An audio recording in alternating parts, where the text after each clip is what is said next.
Sometimes I've been asked about the church fathers and covenant theology. I actually studied the covenants in the church fathers in my doctoral work many, many years ago, and I usually include a little section on this in my covenant theology course.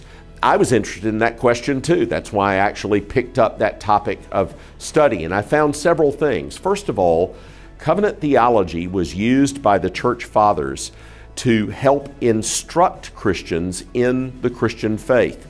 There's a little book by Irenaeus, who was an early church theologian in Lugdunum, an area we call now Lyon in France.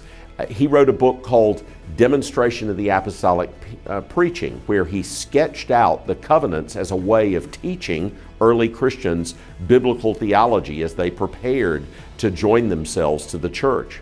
Then covenant theologians used covenant theology to argue against the Gnostics that denied that the Old Testament was the Word of God. And they showed how the New Testament fulfilled the prophecies of the Old Testament and the covenants of the Old Testament, and that Christ himself was the one who brought about the realization of the Abrahamic and the new covenant in his life and death and resurrection.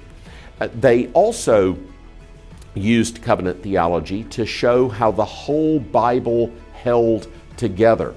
And the reformers actually went back and learned from the church fathers as to covenants in their own teaching on covenant theology in the 16th century. So there's actually a rich resource in the earliest teaching of the church about the divine covenants that all of us would benefit from knowing more about.